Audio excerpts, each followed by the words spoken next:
अगर आप वही करते हैं जो आप हमेशा से करते आए हैं तो आपको वही मिलेगा जो आपको हमेशा से मिलता आया है। आज की ये कहानी हमारी दो मेंढकों की। एक बार क्या होता है कि जंगल से एक मेंढक की टोली जा रही होती है। तो जब वो जंगल से निकलते हैं तो रास्ते में गड्ढा पड़ता है। उस गड्ढे में दो मेंढक गिर जाते हैं। गड्ढा थोड़ा गहरा होता है तो वो जो मेंढक अंदर गिरते हैं वो कंटिन्यू उसमें से उछल के बाहर निकलने की कोशिश करते रहते हैं, लेकिन गड्ढा गहरा होता है तो वो बाहर नहीं निकल पाते हैं।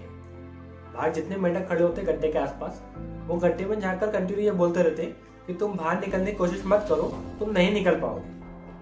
क्यों नहीं निकल पाओगे? क्योंकि गड्ढा ज्यादा गहरा है, तुम उसको पार नहीं कर सकते। अब जो अंदर मेंढक होते हैं वो कंटिन्यू प्रयास करते रहते कंटिन्यू उछलते रहते, कूदते रहते ताकि गड्ढे से बाहर आ जाए, लेकिन वो बाहर नहीं आ पाते हैं। तो बाहर वाले फिर कंटिन्यू चिल्लाते हैं कि तुम निकलने की कोशिश मत करो, तुम नहीं आ पाओगे। अब इतने सारे लोगों की बातें सुनकर, जो बाहर इतने सारे मेंढक होते हैं उन सबकी बातें सुनकर, गड्ढे के आसपास जो मेंढक चिल्ला रहे होते हैं उनकी सबकी बातें सुनकर, उसमें से एक जो मेंढक होता है वो उछलना कूदना बंद कर देता है और निराश होकर बैठ जाता है। उसको ऐसा लगता है कि अब मैं इस गड्ढे से नहीं निकल पाऊंगा, अब मेरा पूरा जीवन इसी गड्ढे में निकलेगा। लेकिन जो दूसरा मेंढक होता है वो कंटिन्यू कूदता रहता है, उछलता रहता है, वो कोशिश करना नहीं छोड़ता। उसको देख के बाहर वाले फिर चिल्लाते हैं, उनको लगता है शायद इसको हमारी आवाज नहीं सुना रही है। वो फिर चिल्लाते हैं, बोलते हैं कि तुम मत करो कोशिश, अपने आप को मत थकाओ, क्योंकि तुम नहीं निकल पाओगे, गड्ढा बहुत गहरा है। लेकिन जो दूसरा मेंढक होता है उसको वो आवाज नहीं सुनाई देती है और वो कंटिन्यू चिल्लाता रहता है, कूदता रहता है, निकलने की कोशिश करता रहता है और वो फाइनली बाहर आ जाता है। जब वो बाहर आता है तो बाकी के मेंढक उससे बोलते हैं कि तुम बाहर आ गए, हम तुमसे बोल रहे थे कि तुम नहीं निकल पाओगे, तो तुमको सुनाई नहीं दे रहा था क्या? तो मेंढक वो इशारों में समझाता है कि मैं बहरा हूँ, मुझे सुनाई नहीं देता है।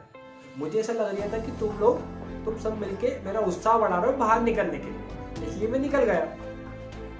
तो मॉरल ऑफ द स्टोरी क्या है कि अगर आपसे कोई बोलता है कि आप ये काम नहीं कर पाओगे या ये आपकी बस की नहीं है, तो वो बोल तो आपको रहा है, लेकिन उसका सीधा सा मोटिव ये है कि मैं इस काम को नहीं कर सकता, इसलिए मुझे लगता है कि तुम भी इस काम को नहीं कर पाओगे। इसलिए कभी भी किसी की भी अगर कोई आपको नेगेटिव आके बोलता है तो आपको उसकी बात नहीं सुननी चाहिए, क्योंकि उसका सीधा सा सेंस होता है कि मैं इस काम को नहीं कर सकता, इसलिए मैं आपको बोल रहा हूँ आप इस काम को नहीं कर पाओ।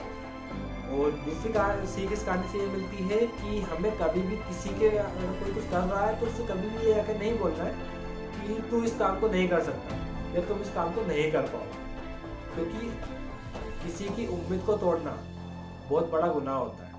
हमें किसी की उम्मीद नहीं तोड़नी चाहिए, क्योंकि इंसान के पास एक उम्मीद ही होती है जिससे कि वो बहुत आगे जा सकता है।